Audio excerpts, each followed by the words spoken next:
كل نفس ذائقة الموت وإنما توفون أجوركم يوم القيامة فمن زحزح عن النار وأدخل الجنة فقد فاز وما الحياة الدنيا إلا متاع الغرور. Assalamualaikum warahmatullahi wabarakatuh. Pada pertemuan beberapa pekan yang lalu telah kami sampaikan tentang urgensi untuk menjaga lisan kita,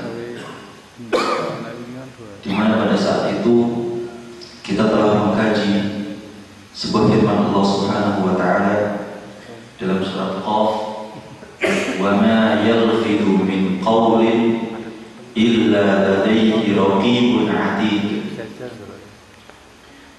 Tidak ada seorang pun yang bertutur kata kecuali dia akan diawasi oleh malaikat yang akan senantiasa memperhatikan dan mencatat apa yang dia ucapkan. Ayat tersebut mengingatkan kita tentang bahaya-bahaya yang sangat mungkin dan rawan untuk menimpa lisan kita. Kemarin telah kita sebutkan di antara bahaya lisan yang sangat mungkin terjadi adalah yang pertama al-kadhib, berdusta. Ketika seseorang menyampaikan sesuatu yang bertentangan dengan fakta yang terjadi di lapangan. Yang kedua, an-namimah, penyakit mengadu domba. Ketika seseorang menukilkan perkataan orang pertama kepada orang kedua dengan tujuan agar terjadi perselisihan antara orang yang pertama dan orang yang kedua. Yang ketiga adalah penyakit al-ghibah, menggunjing, membicarakan aib yang dimiliki oleh teman saudara yang lain, yang mana jika saudara atau teman tersebut mendengarkan aib yang kita bicarakan, maka dia akan merasakan sesuatu yang tidak nyaman. Maka berikutnya Allah Subhanahu wa taala berfirman dalam surat Qaf ayat 19, wa ja'at sakratul maut bil haqqi dzalika ma kunta minhu tahid.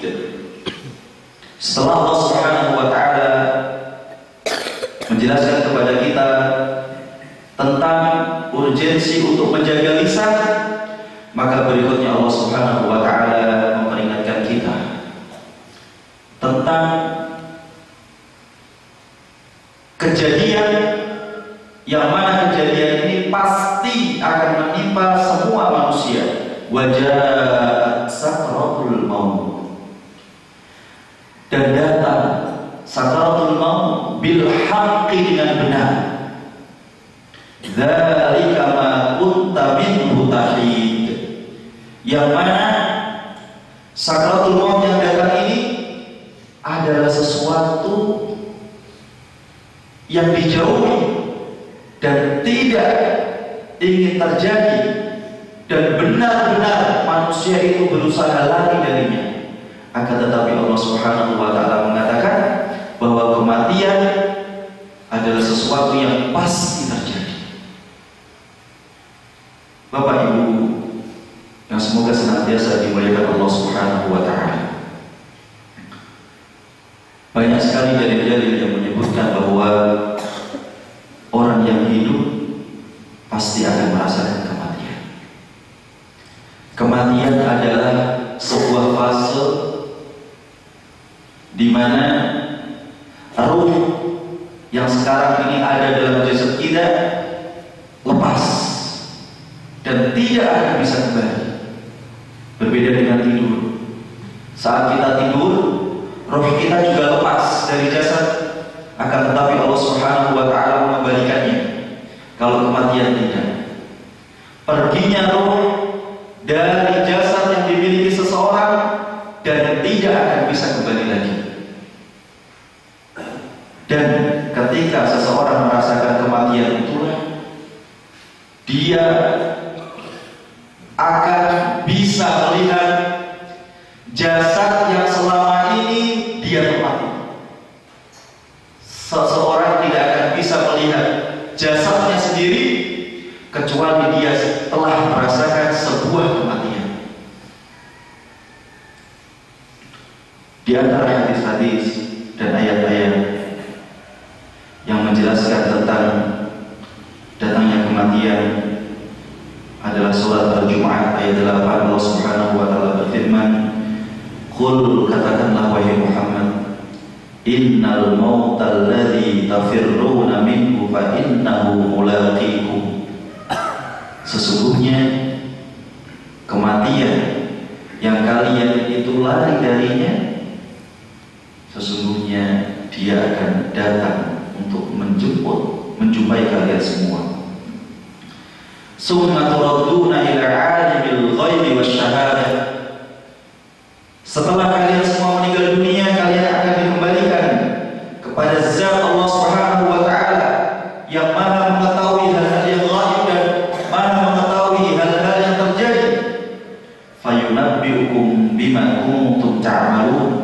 Dan kemudian Allah Subhanahu wa taala akan menginformasikan kepada kalian semua tentang apa-apa yang telah kalian semua lakukan. Dalam ayat yang lain Allah Subhanahu wa taala berfirman, "Wa la yu'akhirullahu nafsan idza jaa'a ajaluha." Dan Allah Subhanahu wa taala tidak akan mengakhirkan, menunda-nunda sedikit pun ketika manusia sudah pada saatnya merasakan sebuah kematian. Wallahu khabirun bima ta'malun. Dan Allah Subhanahu wa taala Maha mengetahui apa-apa yang kalian semua laksanakan, apa-apa yang semua lakukan. Dalam ayat yang lain, ayat yang senantiasa kita dengar, Allah Subhanahu wa taala berfirman dalam surat Ali Imran ayat 185, "Kullu nafsin dha'iqatul maut." Setiap yang memiliki jiwa maka dia akan merasakan kematian. Wa inna tuwaffawna ujurakum yawmal qiyamah. Dan sesungguhnya pahala kalian semua akan disempurnakan pada hari kiamat. Faman zuhziha 'anil nari wa udkhilal jannah. Dan barang siapa yang dijauhkan oleh Allah Subhanahu wa taala dari api neraka, wa udkhilal jannah, dan dimasukkan ke dalam surga, faqad faz, maka sungguh dia telah beruntung. Wa mal hayatud dunya illa mata'ul ghurur. Dan sesungguhnya kehidupan dunia adalah perhiasan yang menipu. Hadirin semua, kematian adalah sebuah pintu yang pasti akan kita masuki. Hanya saja kita tidak mengetahui kapan pintu yang bernama kematian itu akan kita masuki. Sehingga karena ini adalah sebuah keniscayaan yang pasti akan terjadi pada masing-masing diri kita, hendaknya kita senantiasa mengingat apa yang disebut dengan kematian.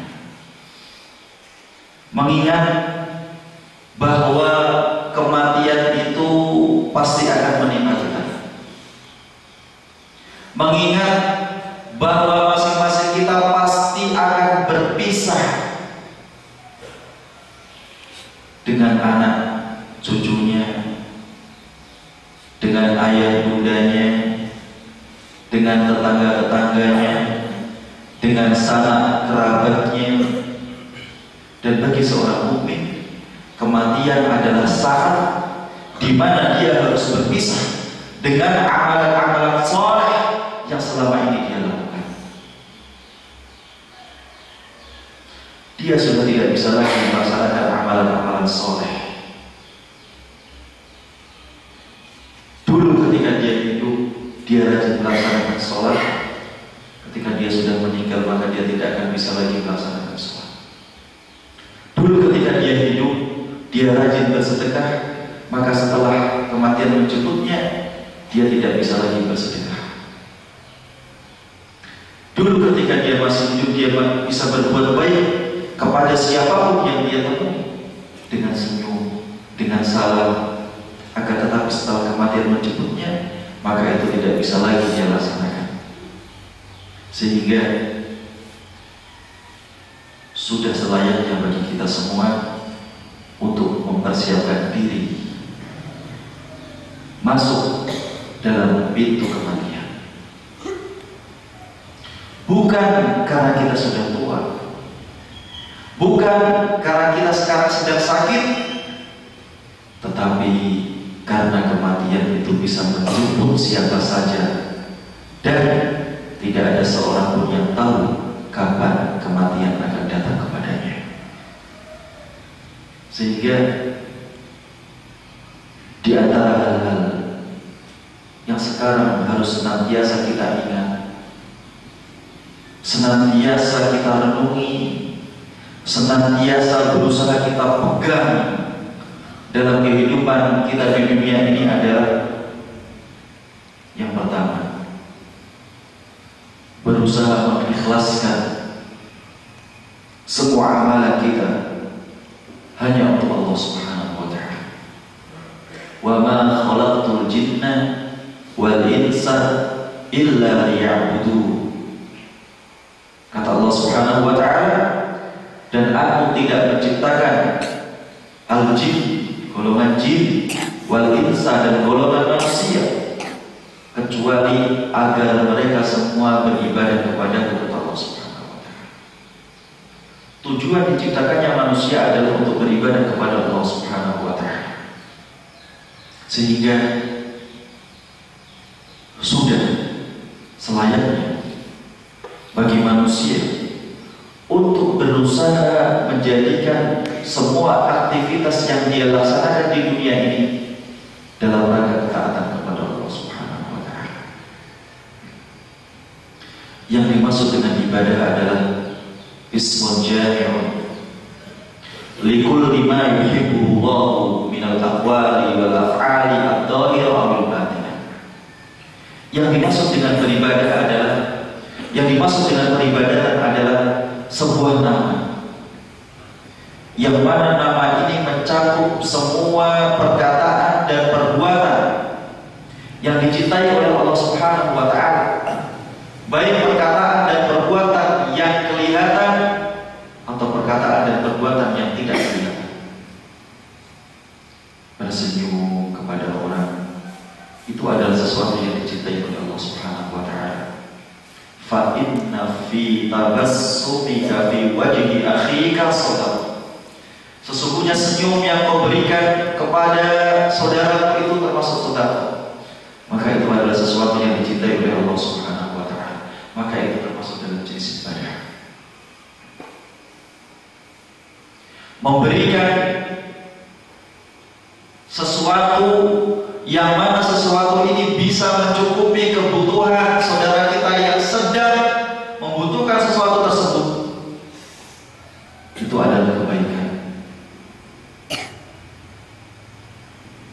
Saudara kita membutuhkan garam, kemudian kita berikan garam untuk dirinya karena dia membutuhkan garam, maka itu adalah sebuah kebaikan. Tetangga kita membutuhkan gula, kemudian kita beri dia gula, maka itu adalah kebaikan. Dan itu dicintai oleh Allah Subhanahu wa ta'ala. Salat, zakat, haji, umrah, puasa adalah bentuk-bentuk kebaikan yang kelihatan. Adapun yang tidak kelihatan adalah dengan meninggalkan riya. Ketika seseorang melakukan amalan dengan tujuan agar amalannya itu dilihat orang lain, ini tidak kelihatan. Hanya orang tersebut dan Allah Subhanahu wa ta'ala saja yang tahu. Meninggalkan hasad, dengki, tidak suka kalau ada orang lain mendapatkan kenikmatan dari Allah Subhanahu wa ta'ala. Ini juga sebuah kebaikan. Meninggalkan riya dan hasad, dan itu Meskipun demikian, karena ini dicintai oleh Allah Subhanahu wa taala, maka itu termasuk dalam kategori ibadah. Sehingga para ulama menjelaskan, Bapak Ibu semua, di antara hikmah kenapa Allah Subhanahu wa taala dan kenapa Nabi kita Muhammad sallallahu alaihi wasallam mengajari kita doa ketika melakukan aktivitas. Keluar rumah ada doanya, betul atau tidak? Masuk kamar mandi ada doanya, masuk rumah ada doanya, mau sholat ada doanya, mohon maaf mau berhubungan suami istri, mohon maaf ada doanya, mau bepergian ada doanya. Kenapa?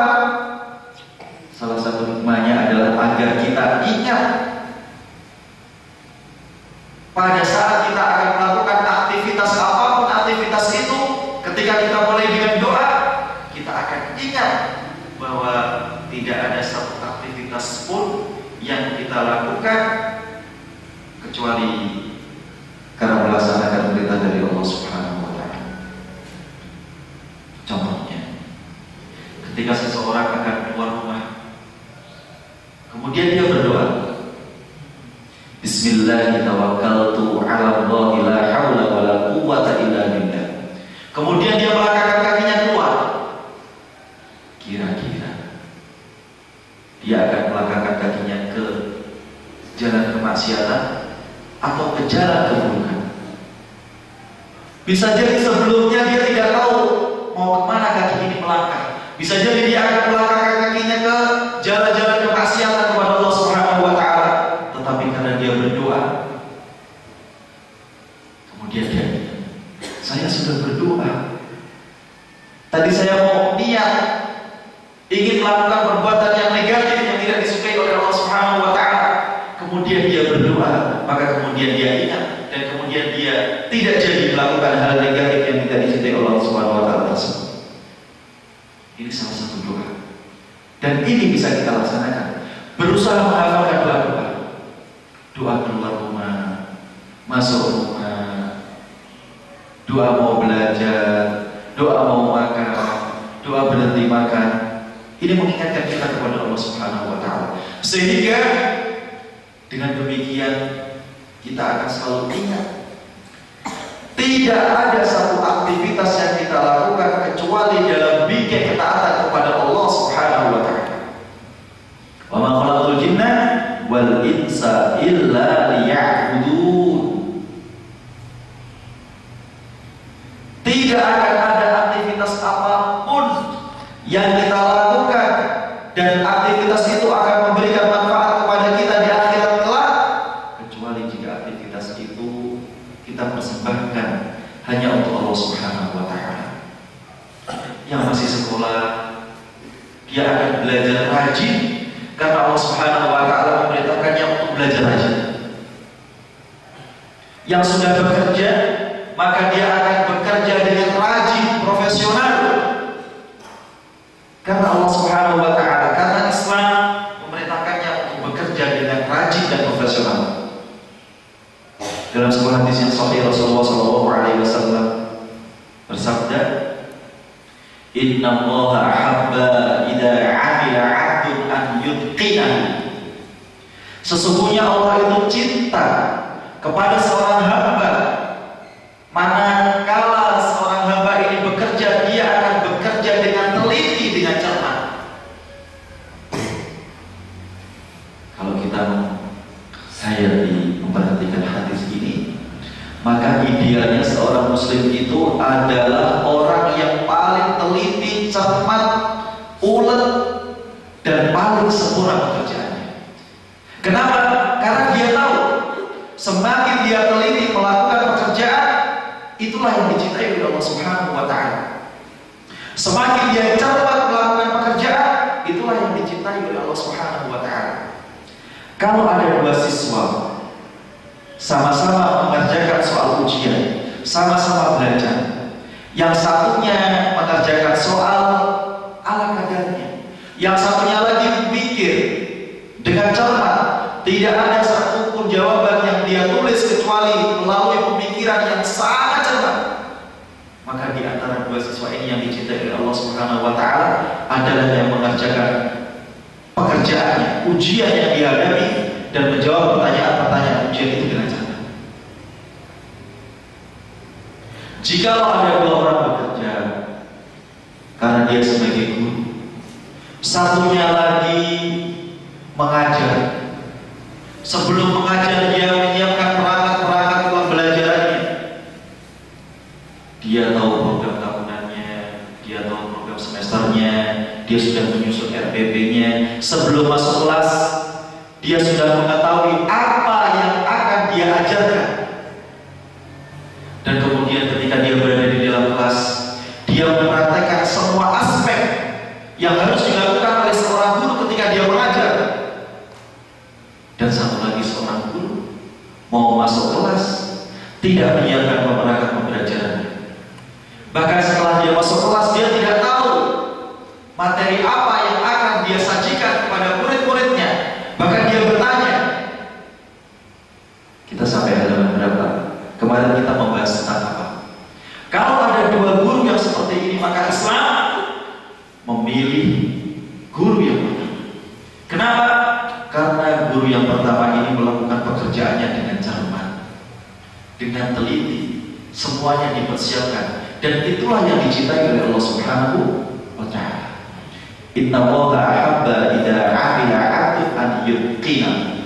Sesungguhnya Allah Subhanahu wa Ta'ala suka ketika seorang hamba itu melakukan pekerjaan, dia melakukan pekerjaannya dengan cermat dan teliti. Al-itqan fil 'amal. Sehingga nanti Bapak Ibu semua, tidak akan kita dengar seorang muslim menggunakan pakaian, dia menggunakan pakaian dengan tidak rapi, tidak akan. Kenapa? Karena ketika seorang muslim menggunakan pakaian, maka dia akan benar-benar melihat pakaian saya sudah rapi apa belum. Ketika seorang muslim mengatur posisi ruang tamunya, kursi-kursi yang ada di ruang tamunya, dia akan benar-benar kursinya dibuat lurus. Kenapa? Karena itulah yang dicintai oleh Allah Subhanahu wa Ta'ala. Rumahnya akan kelihatan bersih, halaman rumahnya akan kelihatan bersih, rumahnya tidak. Kenapa? Karena Allah Subhanahu wa Ta'ala mencintai yang seperti ini. Cermat, teliti. Ketika menyapu, maka hasil sapuannya adalah hasil sapuan yang bersih. Makanya terkadang kita melihat, terkadang kita mendengar ada kesan rumah seorang muslim yang tidak bersih, tempat belajar seorang muslim yang tidak bersih. Maka ini harus kita geser, kita ubah. Bukan seperti ini ajaran yang telah diajarkan oleh Allah Subhanahu wa Ta'ala dan Rasulnya. Harus kita ubah.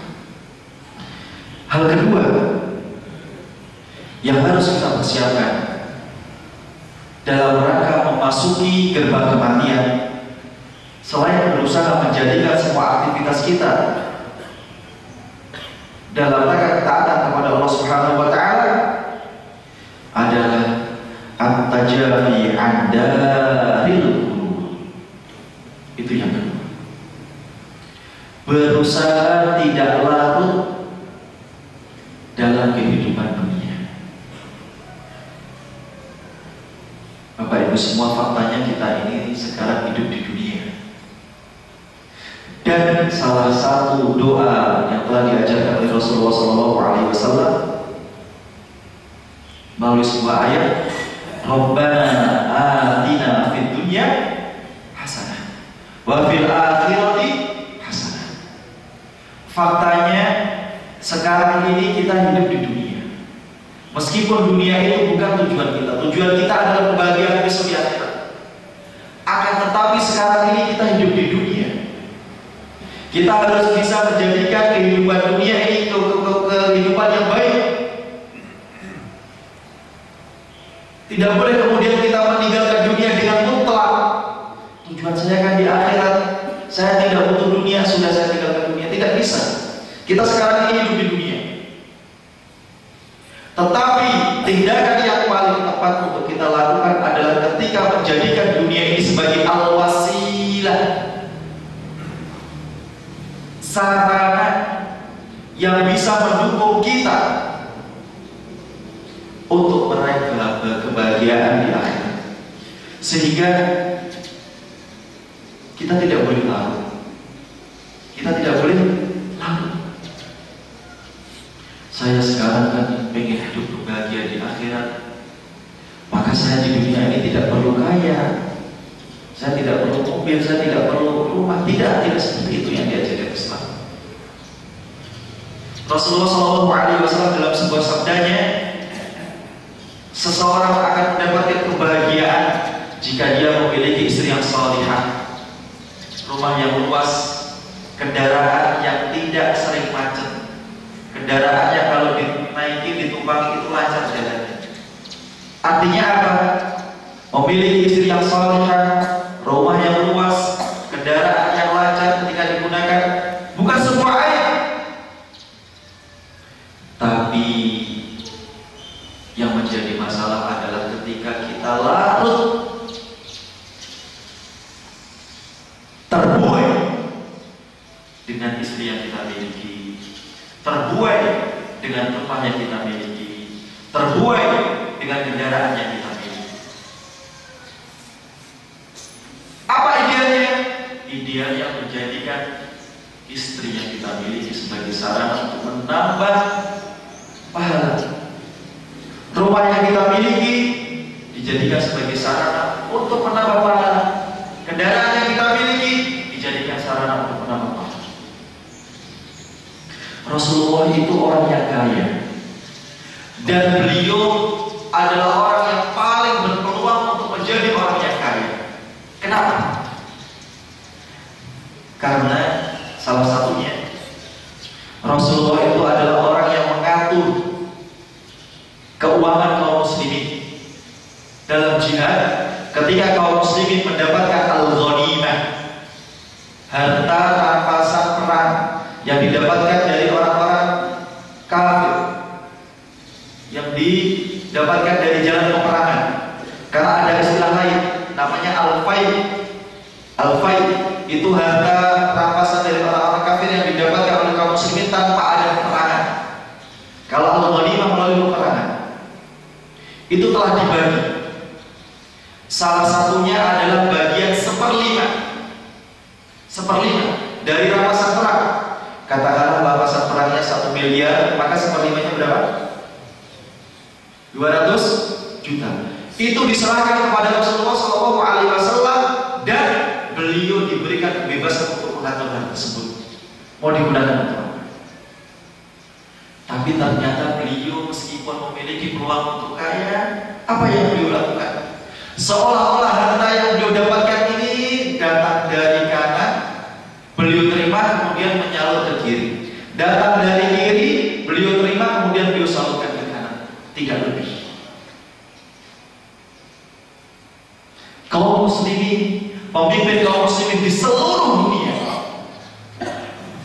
kalau beliau mau kaya, beliau bisa kaya. Tapi tidak itu yang beliau lakukan. Harta yang beliau miliki beliau salurkan.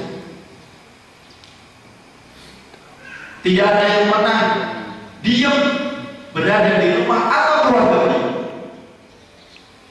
Makanya Aisyah pernah bercerita bahwa rumah Rasulullah SAW itu pernah 3 hari. 3 hari rumah Rasulullah SAW itu tidak ada api yang dinyalakan. Artinya tidak memasak. Apa yang dimakan dan diminum? Al-aswadan, hanya kurma dan air. Itu kata Aisyah. Padahal beliau adalah pemimpin kaum muslimin. Berarti kita disuruh miskin? Tidak. Kita tidak disuruh miskin. Kita disuruh kaya. Tetapi kita disuruh menggunakan kekayaan itu dalam rangka ketaatan kepada Allah Subhanahu wa Ta'ala. Tidak larut dalam kekayaan yang kita miliki.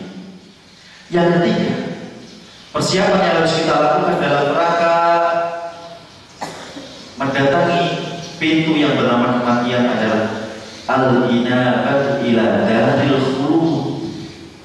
Senantiasa ingat bahwa saya itu akan meninggal dunia. Senantiasa ingat bahwa besok tujuan saya itu adalah al-akhirat. Al-akhirat. Ini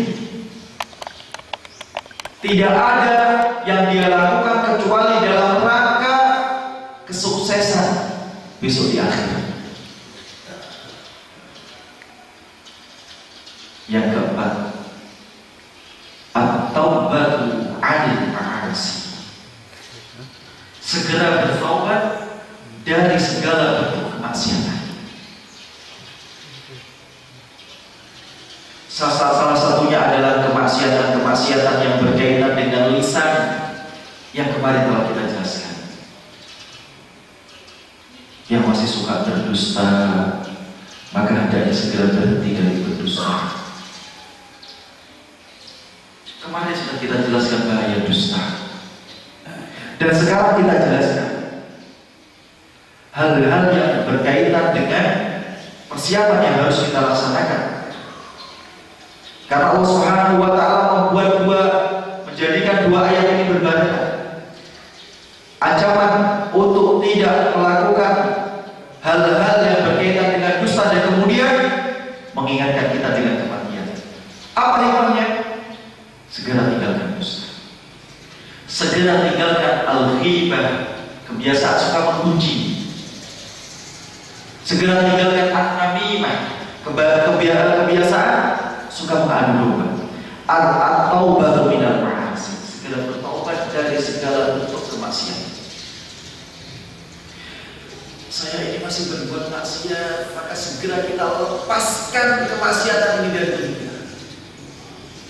Yang paling pertama yang harus kita laksanakan adalah melihat apakah sekarang ini di tubuh kita ini ada sesuatu yang berbau kemaksiatan yang melekat. Jam tangan saya ini dari mana saya dapatkan? Baju saya ini dari mana saya dapatkan? Peci saya ini dari mana saya dapatkan? Kacamata saya ini dari mana saya dapatkan? Sarung yang saya pakai ini, celana yang saya pakai ini, jubah yang saya pakai ini, dari mana saya dapatkan? HP yang kita bawa ini dari mana yang kita dapatkan? Dalam sebuah hadis yang sahih, Rasulullah SAW bersabda, la tazalu qadama ibni Adam yaumal qiyamati hatta yus'ala an arba'. Pada hari kiamat kelak, kaki seorang manusia itu tidak akan bergeser sampai dia ditanya tentang 4 hal.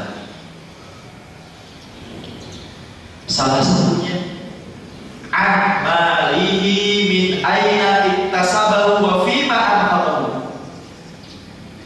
Dan dia akan ditanya tentang hartanya. Dari mana harta itu dia dapatkan, dan untuk hal apa harta itu dia dimakan. Akan ditanya. Ustaz, saya tidak percaya. Kamu tidak percaya atau kamu percaya, atau akan ditanya. Seperti orang yang tidak percaya dengan siksa kubur. Beberapa kali saya ketemu dengan orang yang tidak percaya dengan siksa kubur, padahal siksa kubur itu ada. Dalam sebuah hadis yang sahih, Rasulullah SAW berkata, pada saat itu beliau sedang berjalan dengan para sahabat. Kemudian beliau melalui sebuah tanah perkuburan. Kemudian beliau berkata sambil mengisyaratkan, innahu ma la yu'adzaba. Sesungguhnya 2 penghuni kuburan itu sekarang ini sedang disiksa oleh Allah Subhanahu wa Ta'ala.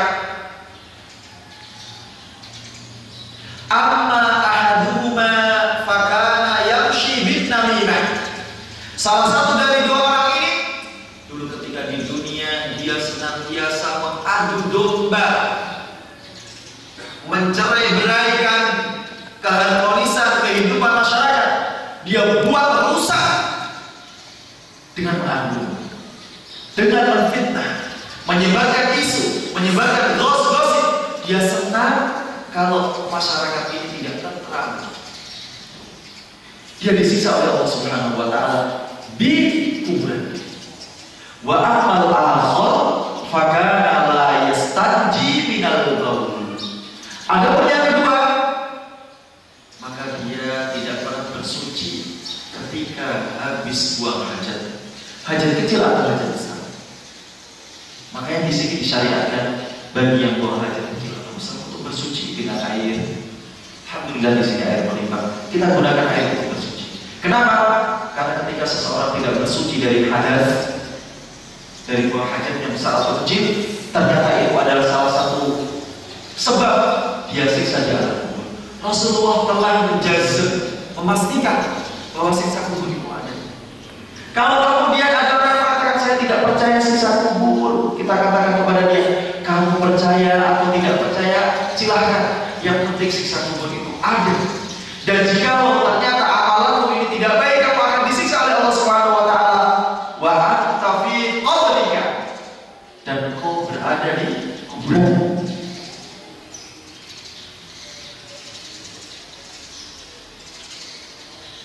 Jadi itu yang harus kita siapkan. Senantiasa mempersiapkan diri kita ke tujuan. Ingat dengan akhirat. Melihat apa yang melekat di dalam tubuh kita. Kalau kita mendapatkannya, oh iya ya, baju yang saya pakai ini kok kemarin ada yang tidak seret, kok kayak gimana gitu, kayaknya tidak benar. Segera kita lepaskan, melepaskannya. Sudah, saya tidak bisa pakai ini lagi, saya akan mencari baju yang lain dengan cara yang diharapkan oleh Allah Subhanahu wa taala. Kemudian kita geser sedikit. Kalau sekarang kita ini adalah sebagai kepala rumah tangga, kita lihat lagi. Apa kira-kira yang sekarang ini telah kita berikan untuk keluarga kita? Dari jalan yang dicintai Allah Subhanahu wa taala atau dari jalan yang tidak dicintai oleh Allah Subhanahu wa taala, kita lihat. Begitu caranya. Melepaskan diri dari bentuk kemaksiatan. Yang kelima, al-khuruju minal madhalim. Berupaya melepaskan diri dari segala bentuk kedzaliman yang pernah kita laksanakan. Kira-kira apa ya kedzaliman yang hari ini telah saya lakukan? Kapan introspeksi dirinya? Ketika mau tidur, ketika sudah merebahkan tubuh kita di malam hari, kita ingat, jangan langsung tidur. Ingat mau tidur itu ada sunnah-sunnahnya. Wudu, berdoa, tidur dalam rangka ketaatan kepada Allah Subhanahu wa taala. Kira-kira hari ini apa ya hal negatif yang sudah saya lakukan? Kalau hal yang baik tidak perlu dilihat, karena kita tidak bisa memastikan apakah kebaikan itu akan diterima oleh Allah Subhanahu wa taala. Makanya jangan terlalu, wah saya ini orangnya kok rajin sholat subuh di masjid, saya yakin itu saya akan masuk surga. Tidak boleh. Kita tidak tahu amalan baik yang mana yang akan bisa mengantarkan kita masuk surga. Tidak boleh kita kemudian memastikan. Kemudian gimana? Terus beramal yang baik. Dan ingat, apakah sudah ada kemaksiatan yang kita laksanakan? Apalagi jika kemaksiatan itu berkaitan dengan kedzaliman yang kita lakukan, dan kedzaliman itu telah menimpa saudara kita yang lain, segera selesaikan. Kalau berkaitan dengan harta, selesaikan. Kalau berkaitan dengan lisan kita, segera minta maaf. Yang keenam, ada hukuk. Segera memberikan hak-hak kepada orang yang berhak menerima hak-hak tersebut dari kita. Kalau kemarin kita menghutang, kemudian alhamdulillah sekarang ini kita diberikan kelapangan rezeki dari Allah Subhanahu wa taala, segera bayar hutangnya. Rasulullah sallallahu alaihi wasallam mengatakan, bersabda, "Matrul ghaniyyi dzulmun." Orang yang kemarin hutang, kemudian sekarang dia menjadi kaya, memiliki harta kelebihan, tetapi dia tidak mau membayar hutangnya, kata Nabi Shallallahu Alaihi Wasallam, itu termasuk dalam bentuk kedzaliman. Matlul ghaniyyi dzulmun. Saya punya hutang apa tidak ya? Sekarang saya punya uang apa tidak? Kalau punya uang segera bayar. Sekarang ini yang memiliki sekolah karena beliau adalah kepala sekolah, ingat, ada tidak ya hal-hal guru yang belum saya berikan? Kalau sekarang ini ada di antara kita yang memiliki tempat usaha, kita menjadi pemiliknya atau pimpinannya, lihat, ada tidak ya hak-hak karyawan saya yang sekarang ini belum saya berikan? Kalau sekarang ini kita menjadi pemimpin rumah tangga, ada tidak ya hak istri saya, anak saya yang sekarang ini belum saya tunaikan? Kalau sekarang kita menjadi istri untuk seorang suami, harus kita ingat terus. Sekarang ini ada tidak ya hak-hak suami saya yang belum saya tunaikan? Sekarang ini ada atau tidak ya hak-hak anak saya yang belum saya tunaikan? Selalu kita. Jangan sampai ada orang yang seharusnya mendapatkan haknya dari kita, tetapi kita tidak mentunaikannya, berbahaya. Yang kedelapan, fi'lut ta'at, berusaha senantiasa melaksanakan ketaatan kepada Allah Subhanahu wa Ta'ala. Ini cara yang ketujuh yang bisa kita lakukan dalam rangka mempersiapkan kematian. Berikutnya, al-amru bil ma'ruf, senantiasa mengajak orang lain untuk melakukan kebaikan. Man dalla ala khairin kana lahu al-ajru bi sufalihi aw kama alaihi salatu wassalam. Orang yang menunjukkan kebaikan kepada orang lain, maka dia akan mendapatkan pahala seperti kebaikan yang dilakukan oleh orang tersebut. Maka kita berusaha mengajak kebaikan dengan cara yang baik. Ud'u ila sabili rabbika bil hikmati wal mau'izati al hasanah. Kalau mengajak yang baik dengan cara yang baik, an yakuna ma'ruf, an yakuna amruka bil ma'ruf bi ma'ruf, wa la yakuna nahyuka 'anil munkar bila munkar. Kalau mengajak orang untuk berbuat kebaikan, maka dengan cara yang baik. Dan kalau mengajak orang untuk meninggalkan kemungkaran, maka tidak boleh dengan cara yang munkar. Dengan nasihat yang baik, perkataan lemah lembut, begitu yang harus kita laksanakan. Termasuk yang terakhir, cara yang bisa kita lakukan dalam rangka mempersiapkan memasuki pintu kematian adalah an-nahyu 'anil munkar. Berusaha untuk bisa mencegah terjadinya kemungkaran, apalagi kalau kemungkaran itu dilakukan di depan kita. Mencegah dengan cara yang baik. Kalau harus berkata-kata, menggunakan perkataan yang baik. Kalau harus dengan tangan, maka menggunakan tangan ini dengan cara yang paling baik. Ini beberapa hal yang bisa kita laksanakan dalam rangka mempersiapkan kematian yang pasti akan menyebut kita. Dalam ayat yang kita baca tadi, Allah Subhanahu wa Ta'ala telah menginformasikan bahwa kematian, sakaratul maut, pasti akan dirasakan oleh siapapun. Sakaratul maut adalah sebuah keadaan di mana orang itu akan merasakan hayran, kebingungan, kegundahan. Dia sudah tidak bisa memegang dirinya sendiri. Antara apa yang ada dalam dirinya dan apa yang ada dalam pikirannya sudah tidak bisa dia kendalikan. Makanya kalau kita melihat orang berada dalam sakaratul maut, terkadang kita tidak bisa memahami perkataan yang dia ucapkan. Terkadang kita tidak bisa memahami apa yang sedang dia lihat, karena dia pun dalam kondisi bingung. Dan itu pasti akan kita rasakan. Ketika malaikat datang dan siap mencabut nyawa kita, mencabut untuk tidak dikembalikan. Setelah dicabut, kita akan bisa melihat diri kita, badan kita yang sekarang terombong, terbujur kaku. Oh, ternyata itu badan yang kemarin saya tempati. Kita akan mengetahui badan kita saat Allah Subhanahu wa Ta'ala telah mencabut ruh kita dari badan tersebut. Dan ada dua keadaan Bapak Ibu semua. Saat orang mendapati sakaratul maut, ada dua keadaan. Imma mustarihun wa imma mustarahun anhu. Yang pertama, orang yang mendapatkan sakaratul maut, dia setelah itu akan beristirahat. Dan itulah orang-orang yang beriman. Beristirahat dari apa? Beristirahat dari capeknya kehidupan. Ibu-ibu menggunakan jilbab itu capek apa tidak? Capek. Terkadang panas, sumuk. Bapak-bapak melaksanakan sholat berjamaah itu capek apa tidak? Capek.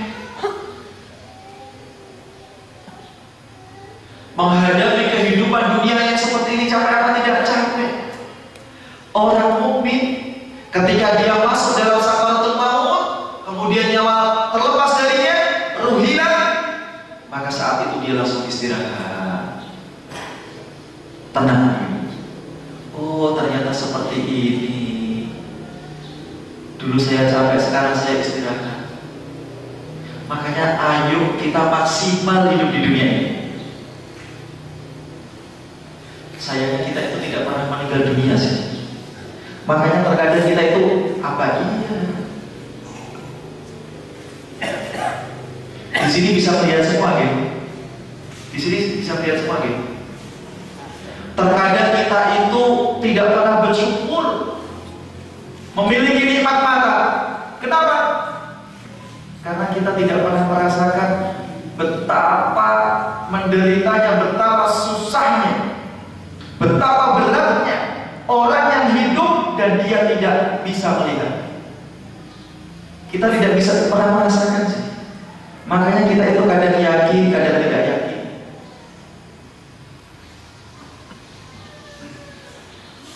Kemarin saya bertemu dengan forum, mohon maaf, kumpulan orang-orang yang mendapatkan cobaan hidup dari Allah Subhanahu wa Ta'ala dengan tidak melihat. Ada yang dari lahir tidak bisa melihat.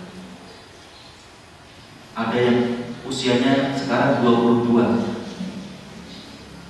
Ada yang mulai bayi tidak bisa melihat. Saya cuma bisa menangis Allahu Akbar. Kata yang dari lahir tidak bisa melihat, kamu enak ya. Kepada temannya yang sekarang tidak bisa melihat, tapi dia pernah sempat bisa melihat. Enak ya kamu tahu warna biru, tahu warna hijau. Hah? Pernah lihat lagi? Saya ini loh gak pernah tahu warna hijau. Saya ini loh tidak pernah tahu warna biru.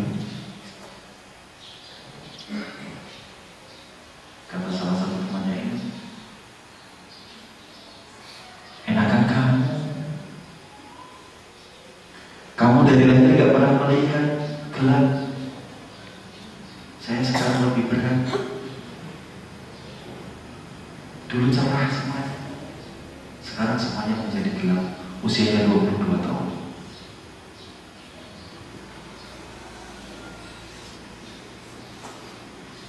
Sekarang masing-masing coba dipraktekkan. Dibuka matanya, tolong dipejamkan mata sebelah kiri. Silakan, 1, 2, 3. Masih bisa melihat ya?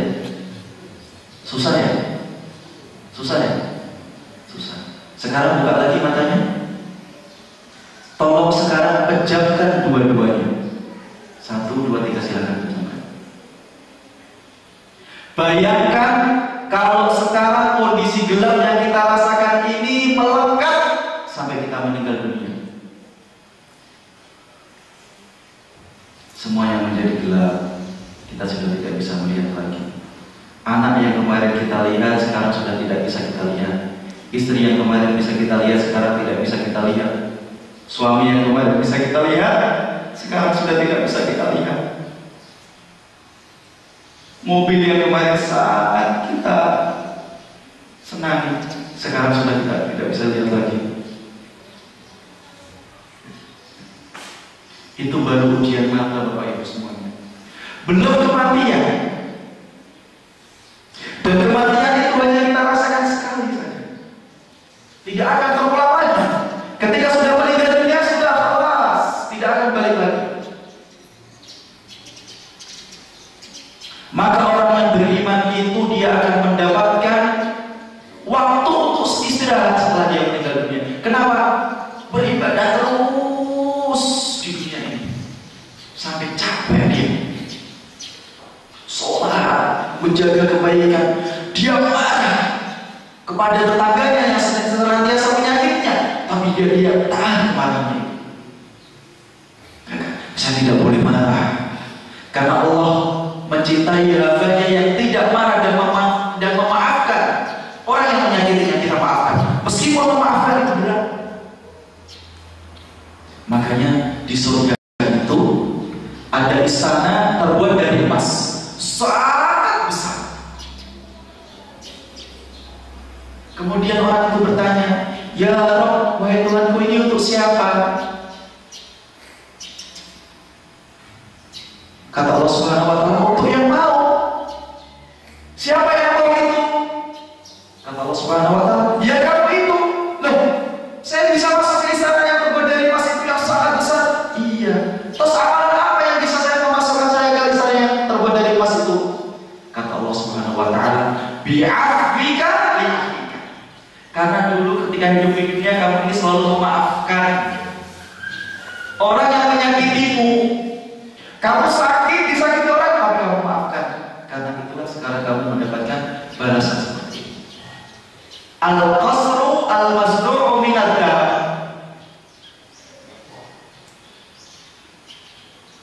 Istana yang terbuat dari emas. Yang kedua, mustarahun minhu.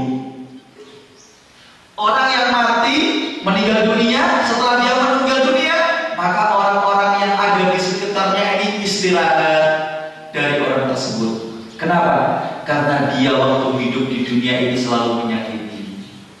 Maka setelah dia meninggal dunia, orang-orang yang lain istirahat. Fulan yang meninggal dunia, iya alhamdulillah. Itu kan kemarin yang selalu membuat fitnah. Itu kan yang kemarin senantiasa memeras. Itu kan yang kemarin senantiasa menyakiti. Itu kan yang kemarin selalu kalau ketemu orang selalu pukul. Sekarang dia meninggal dunia, alhamdulillah, kita istirahat dari orang tersebut. Mau pilih yang mana? Mustarihun atau mustarahun minhu? Kita meninggal kemudian kita istirahat, atau kita meninggal kemudian orang-orang yang ada di sekitar kita itu istirahat, merasa tenang dengan kematian kita? Allahu Akbar. Hidup sekali, begitu meninggal dunia, orang-orang merasa plong. Kalau orang yang baik kan tidak, Bapak Ibu. Rasulullah itu meninggal dunia ditangisi semua orang yang mengenal beliau. Kenapa? Karena beliau hidup memberikan kebaikan, manfaat untuk orang-orang yang ada di sekelilingnya. Kok kita tidak? Meninggal dunia orang-orang justru merasa lega, plong karena kita sudah meninggal dunia. Waliyadzubillah. Fulan dia sudah meninggal. Wah iya, sekarang desa kita, kampung kita tentram ini, perumahan kita tentram ini. Fulan sudah tidak ada. Betapa meruginya hidup kita. Fulan sudah meninggal dunia ya. Waduh. Dan nanti masjid itu yang merawat siapa? Fulan sudah meninggal dunia ya. Ya Allah, nanti jamaah di masjid itu siapa? Oh dia kemarin yang selalu ada. Oh dia kemarin yang senantiasa membersihkan masjid. Oh dia kemarin yang meramaikan masjid, sekarang dia sudah tidak ada. Terus gimana masjidnya?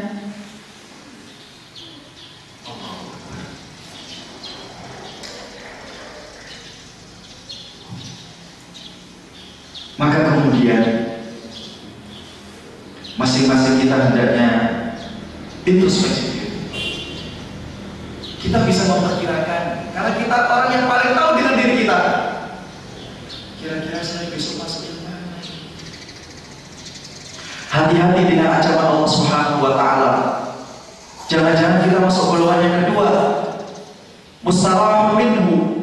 Padahal Allah Subhanahu wa Ta'ala telah berfirman dalam surat Al-Anfal ayat 50 dan ayat 51,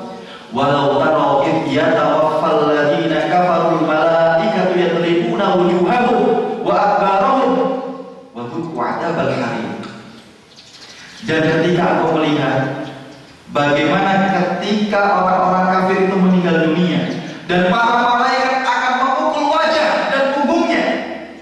Wadzuqu 'adzabal hariq, dan rasakanlah siksa yang pedih ini.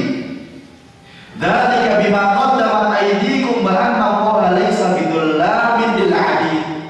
Siksaan yang sekarang kamu rasakan itu disebabkan oleh dulu yang kau lakukan di dunia, dan sesungguhnya Allah Subhanahu wa taala tidak melakukan kedzaliman sedikit pun kepada hamba-hambanya. Tidak ada siksaan yang akan diberikan oleh Allah Subhanahu wa taala kepada seorang hamba kecuali diakibatkan oleh perbuatan negatif yang dulu dilakukan oleh hamba tersebut.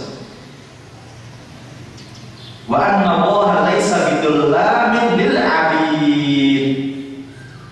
Allah tidak melakukan kedzaliman apapun untuk hamba-hambanya.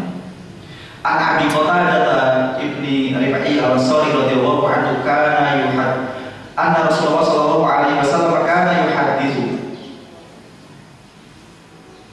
Aw an Abi Qatadah ibni Rib'i al-Ansari radhiyallahu anhu annahu kana yuhadditsu, dari Abu Qatadah ibni Rib'i al-Ansari, dia berkata, anna Rasulullah sallallahu alaihi wasallam murra alaihi bi janazah. Suatu ketika Rasulullah duduk dan kemudian lewatlah jenazah di depan beliau. Faqala, maka berkata Rasulullah sallallahu alaihi wasallam, mustarihun aw mustarahun minhu. Dia istirahat atau orang-orang istirahat darinya. Faqala, maka sahabat mengatakan, ya Rasulullah, mal mustarihu wal mal mustarahun minhu. Apa yang kau maksud dengan orang yang istirahat dan orang orang lain istirahat darinya? Faqala, al-'abdul mu'minu yastarihu min nasabid dunya wa adaha ila rahmatillah. Adapun orang mukmin, maka dia akan istirahat dari capeknya kehidupan dunia dan hal-hal negatif yang ada dunia, dan dia pindah ke rahmat kasih sayang Allah Subhanahu wa taala. Dia istirahat. Makanya kalau kita ditanya, Pak, kok rajin ibadah sih Pak? Untuk apa? Besok saya tidak akan rajin ibadah lagi kalau saya meninggal dunia. Selama saya masih hidup di dunia ini saya akan rajin. Istirahatnya kapan Pak? Besok. Wal 'abdul fajiru yastarihu minhu al-'ibadu wal bilad. Adapun seorang hamba yang durhaka, al-fajir, durhaka, jelek dia, negatif dia, buruk dia, maka yastarihu minhu al-'ibadu wal bilad wasyajar wal thawab wal yadillah. Maka para manusia akan istirahat darinya, karena sekarang tidak ada yang mengganggu lagi. Wal bilad, dan perkampungan negara daerah istirahat karena dia tenteram. Wasyajar, dengan pohon-pohonan, Allahu Akbar, hatta pohon-pohonan, bahkan pepohonan pun akan istirahat dari orang ini. Kenapa? Orang dia hidupnya merusak pohon-pohon, wadnawa, dan binatang-binatang. Masya Allah. Jadi orang kalau meninggal dunia itu keadaannya dua. Dia ditangisi, tetapi dia istirahat dari kehidupan dunia yang menyampaikan ini, atau orang-orang merasa lega karena orang-orang setelah dia meninggal dia tidak akan merasakan lagi, mereka tidak akan merasakan lagi keburukan yang dimiliki oleh orang tersebut. Nah, monggo silakan ya, pilih yang mana. Jalannya sudah jelas. Jalannya sudah jelas. Berikutnya masih ada 6 ayat ini karena waktu sudah bisa tambah 1 ayat lagi. Setelah Allah Subhanahu wa taala menjelaskan bahwa kematian itu pasti datang, kemudian Allah Subhanahu wa taala berfirman dalam ayat yang ke-22, laqad kunta fi ghaflatin min hadza fakashafna 'anka ghita'aka fasaruka al-yawma hadid. Setelah orang meninggal dunia, Allah Subhanahu wa taala kemudian berkata, laqad kunta fi ghaflatin min hadza. Dulu, nah sekarang kematian datang kan? Kamu rasakan kan? Dulu kamu lalai dari yang seperti ini. Kamu lupa, melupakan kematian. Al-an fakashafna 'anka, sekarang semuanya dibuat terang benderang oleh Allah Allah Subhanahu wa taala. Orang-orang yang tidak percaya dengan azab kubur, besok ketika dia berada di kubur, dia akan tahu apakah siksa azab kubur itu ada atau tidak ada. Ketika dia sudah berada di alam kubur. Ketika kita sudah berada di hadapan Allah Subhanahu wa taala, kita baru akan tahu. Semuanya dibuka terang-terang. Fabasarukal yauma hadid.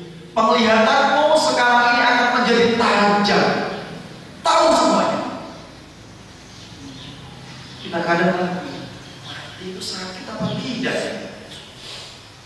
Pedih apa tidak? Karena kita tidak pernah merasakan kematian. Besok kalau kita sudah merasakan kematian, kita akan tahu semuanya menjadi terang benderang. Bahkan orang-orang kafir pun akan tahu. Penglihatannya akan menjadi tajam. Oh, ternyata ini.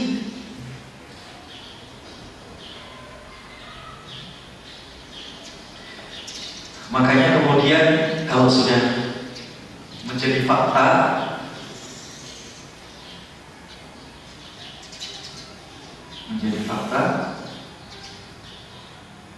orang itu rata-rata nyesal. Rata-rata nyesal. Anak kecil juga, dia naik sepeda. Dia jangan hati-hati naik sepedanya, di situ ada lubang. Ah, gak apa-apa bu, gak apa-apa pak. Udah diniat, ada lubang. Dia akan santai, lubang itu di situ lubang santai. Dia akan tahu itu lubang, dan lubang itu tidak boleh dia masuki ketika dia sudah masuk lubang tersebut. Tak prosedur, dia baru akan tahu. Aduh lubang, kenapa tadi gak menuruti anjuran dari ini? Bukan tadi sudah diingatkan itu lubang. Ini dia saya sekarang. Kalau orang yang suka bola diingatkan, kalau main-main bola pemanasan dulu, kalau enggak nanti kamu kakinya mudah keselio, ketarik ototnya. Enggak, dia langsung main bola. Benar, salah jatuh, ketarik ototnya. Aduh, coba ya dari pemanasan dulu. Biasanya gitu kan kita.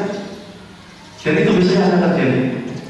Allah berfirman dalam surat As-Sajdah, "Walau tara idil mujrimuna najisu ru'usahum inda rabbihim rabbana absarna wa sami'na farji'na na'mal shalihan." Besok pada hari kiamat kau akan melihat orang-orang kafir dan orang-orang munafik, dia akan tunduk di hadapan Allah Subhanahu wa taala. Najisu ru'usihim, enggak berani melihat Allah Subhanahu wa taala. Enggak berani, disuruh enggak berani. Kemudian apa? Absarna ya Allah, sekarang saya sudah bisa melihat ya Allah, ternyata benar kematian, ternyata hanya amalan soleh yang akan bisa menyelamatkan kita. Aduh, dulu kenapa kemaksiatan yang saya lakukan? Dia sekarang tahu. Wasami'na, dia sudah mendengar. Apa yang dia katakan? Farji'na, kembalikan saya ya Allah di dunia, saya menyesal sekarang, saya sekarang sudah tahu. Kembalikan saya ya Allah. Na'mal shalihan, agar kita bisa melakukan perbuatan yang saleh. Kapan penyesalannya? Di akhirat. Gak bisa, tidak ada ceritanya orang meninggal dunia dikubur hidup lagi.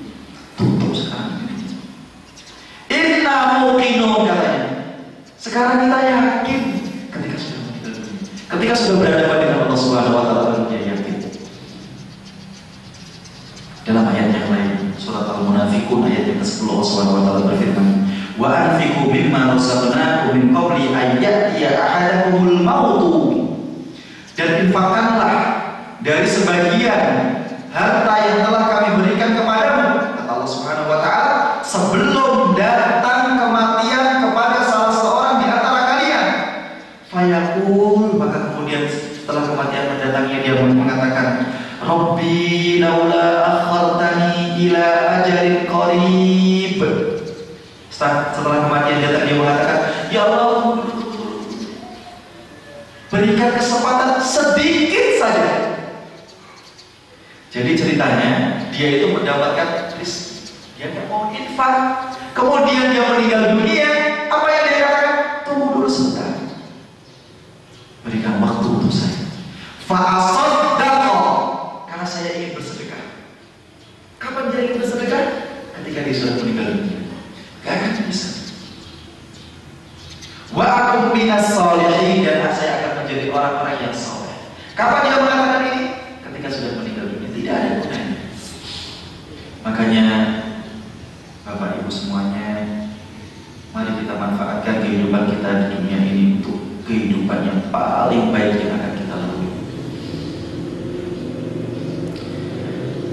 Kalau kita menjadi seorang pelajar, maka kita dulu senantiasa, saya ini menjadi siswa, saya ingin menorehkan prestasi yang baik selama saya menjadi pelajar, maka saya akan rajin belajar.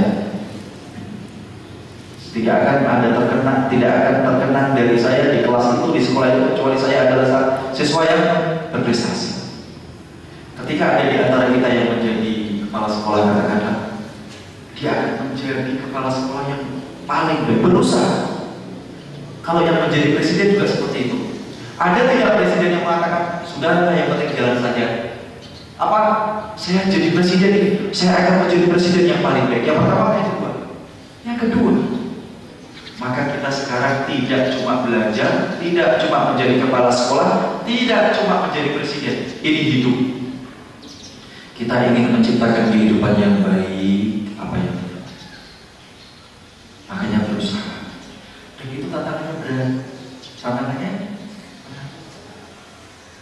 terkadang harus, ya Allah, susahnya ya susah, capek. Apalagi mengajak berbuat baik, capek. Menghindari kemungkaran, capek. Tapi harus jalan terus, gak boleh. Kerja dari pagi sampai siang, tidur sebentar, kemudian ada panggilan adzan al-asar, hayya 'alas shalah. Padahal kita baru tidur sebentar. Mau bangun, capek apa tidak capek? Capek, berat. Baru pulang dari safar, bepergian, tidur jam 11 malam, tidur sebentar, tiba-tiba adzan subuh, kita disuruh bangun sholat berjamaah. Capek apa tidak? Capek, tapi terus. Karena capeknya ini tidak akan terulang. Capeknya tidak akan terulang. Istirahatnya nanti ketika masing-masing kita meninggal dunia, menghadap dan kepada Allah Subhanahu wa Ta'ala. Masih ada 6 ayat yang disampaikan, tapi waktu yang terbatas, kita akhiri sampai di sini. Semoga Allah Subhanahu wa Ta'ala memberikan taufik dan hidayahnya untuk kita semua. Ini yang bisa disampaikan. Apabila ada kesalahan datang dari saya sendiri, dan saya minta maaf untuk kata yang tidak tepat, yang tidak pas di hati Bapak Ibu semua. Saya minta maaf. Apabila ada kebenaran, semuanya datang dari Allah Subhanahu wa Ta'ala. Selanjutnya, apabila ada yang ingin bertanya, dipersilakan. Silakan.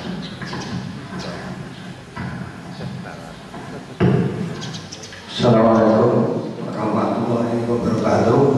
Assalamualaikum. Baik, terima kasih sudah diberikan pencerahan oleh Ustaz. Ada 2 hal yang akan saya tanyakan. Yang pertama, bahwa kematian itu adalah sesuatu yang pasti, tidak bisa dihindarkan. Yang saya tanyakan adalah, apakah tanda-tanda kematian tersebut? Yang kedua, bahwa seseorang itu dalam tugasnya akan disenangi Allah ketika bisa menunjukkan profesionalismenya.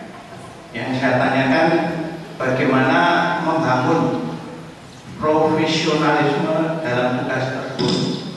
2 hal itu aja. Terima kasih. Wassalamualaikum warahmatullahi wabarakatuh. Ustaz, tanda-tanda kematian apa? Tidak ada tandanya. Wajah al-mautu baghtatan. Kematian itu datangnya tiba-tiba. Saya suatu ketika datang ke teman, rumahnya di Bondowoso. Saat datang karena silaturahmi, waktu itu ada kegiatan di Malang, kemudian mampir. Teman saya cerita, Allah, bapaknya teman saya cerita, Ustaz, kematian itu luar biasa. Loh, kenapa Pak? Ada tetangga saya, dia dalam kondisi segar bugar. Ada saudaranya yang sedang sakit di Bali, maka dia datang ke Bali. Saat di Bali, siapakah yang meninggal dunia? Yang datang dari Bondowoso ke Bali, meninggal dunia di Bali. Yang dijenguk ternyata malah ikut menyolati orang yang akan menjenguknya. Tidak ada yang tahu. Kita lihat orang yang sakit beberapa hari, beberapa bulan, beberapa tahun, kemarin dijenguk oleh beberapa orang. Subhanallah, ternyata yang menjenguk itu terlebih dahulu meninggal dunia. Pernah kita dapatkan apa tidak? karena tidak ada tanda-tanda kematian. Kalau kita ingin tanda-tandanya ya mungkin karena usia tua, meninggal dunia karena tua, meninggal dunia karena sakit, meninggal dunia karena kecelakaan. Makanya kalau sudah tua siap-siap, makanya kalau sudah sakit siap-siap, makanya kalau naik kendaraan hati-hati karena kematian bisa datang. Tapi kematian sendiri akan datang kepada siapapun kalau Allah mengendalikan. Aina takunu yudrikkumul maut.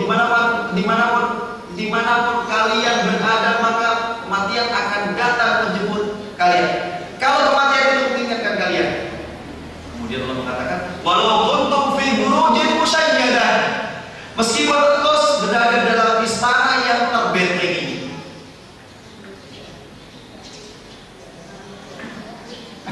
Kita sedang berada di kamar sekarang. Kamar kita berada di istana. Istana itu ada pagarnya, ada pengawalnya. Ada pagarnya lagi, ada pengawalnya. Ada pagarnya lagi, ada pengawalnya. Kalau kematian itu datang kepada kita, tidak akan datang. Walau kuntum fi burujin musyayyadah. Meskipun kalian semua berada di dalam benteng istana yang dilindungi, masuk kematian itu. Kurang apa Firaun itu? Pengawalnya banyak apa tidak? Banyak. Masuk kematian itu. Tolong lindungi saya dari kematian, masukkan saya ke bunker. Kalau mau mati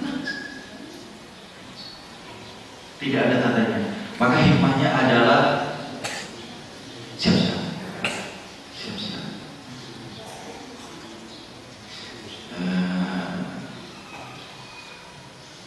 Makanya kalau ingin melakukan kemaksiatan itu ingat Pak, kalau mau melakukan kemaksiatan, makanya ada orang yang masuk surga mendapat yang paling besar dari Allah Subhanahu Wa Taala ketika dia ada melakukan kemaksiatan yang besar, berzina. Ketika sudah mau melakukan, dia langsung berhenti dia. Ingat kepada Allah Subhanahu Wa Taala, itu pahalanya besar.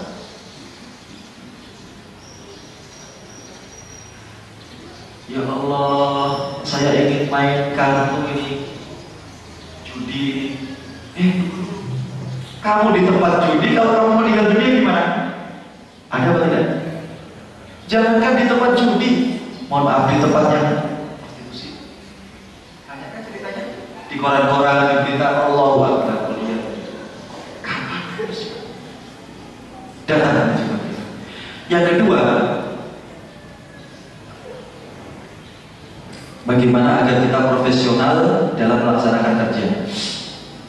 Kalau berkaitan dengan anjuran-anjuran, maka hadisnya banyak. Seperti hadis yang tadi sudah saya jelaskan, Inna wa ahabba idza 'amila 'abdun an yutqinahu, teliti, cermat dalam bekerja. Kemudian kerja dari yang lain, Inna wa jamilun yuhibbul jamal, Allah itu indah dan mencintai keindahan. Berarti melakukan keindahan dalam semua pekerjaan yang kita lakukan. Kalau ngecat ya yang indah. Kalau dalam manajemen agar kerjaan kita bagus, maka kita harus tahu job description.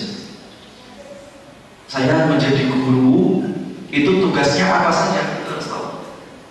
Saya sekarang menjadi karyawan apa, manajer apa, kepala sekolah atau dosen atau apa, harus tahu. Pak, tugas saya itu apa? Kita harus tahu. Setelah kita tahu, kita laksanakan. Karena orang itu bekerja dikatakan bagus ketika dia bisa melaksanakan pekerjaan. Agar kita tahu pekerjaan kita, maka jobdesknya itu harus kita tahu. Tugasnya apa, tanggung jawabnya apa. Masuk jam 7 harus gadget print. Istirahat siang 1 jam untuk makan, untuk sholat, istirahat. Masuk lagi tidak terlambat. Begitu. Mengetahui jobdesknya. Dan sambil kita berusaha melaksanakan tugas itu tidak cuma melaksanakan tugas. Makanya ada kesadaran itu yang dinamakan dengan kesadaran intuitif. Dalam bahasa Arabnya al-wa'yu tam. Kesadaran intuitif itu kesadaran yang dimiliki seseorang yang berasal dari dirinya sendiri. Saya ini akan mengajar yang bagus karena saya seorang guru, bukan karena tuntutan kerja. tapi saya memang ingin mengajar yang bagus, itu kepuasan untuk saya. Ini kesadaran ibu ini, dan itu tingkatan yang paling tinggi. Tingkatan yang paling tinggi. Jadi peraturan sudah dia kesampingkan. Kenapa? Bagi dia peraturan ini sudah di bawah. Dia ingin menjadi yang lebih bagus lagi. Maka kalau ini bisa kita laksanakan, insya Allah kaum muslimin dimanapun dia bekerja, dia akan menjadi pekerja yang unggul. Dia menjadi pekerja yang unggul karena dia cermat, telaten, memahami tugas tanggung jawabnya, sehingga pekerjaan yang wajib dia laksanakan akan dia tunaikan dengan baik. Allah Ta'ala. Yang lain?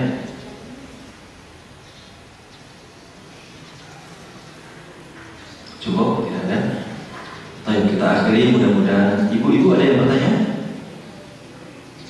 Kita akhiri, semoga yang telah saya memberikan manfaat untuk kita. Rabbana zalamna anfusana wa illam taghfir lana wa tarhamna lanakunanna minal khasirin. Allahumma aslimat fi salati salatul islami wal muslimin. Rabbana atina fid dunya hasanah wa fil akhirati hasanah wa qina adzabannar. Subhanaka wa bihamdika asyhadu an la ilaha illa anta astaghfiruka wa atubu ilaik. Wassalamualaikum warahmatullahi wabarakatuh.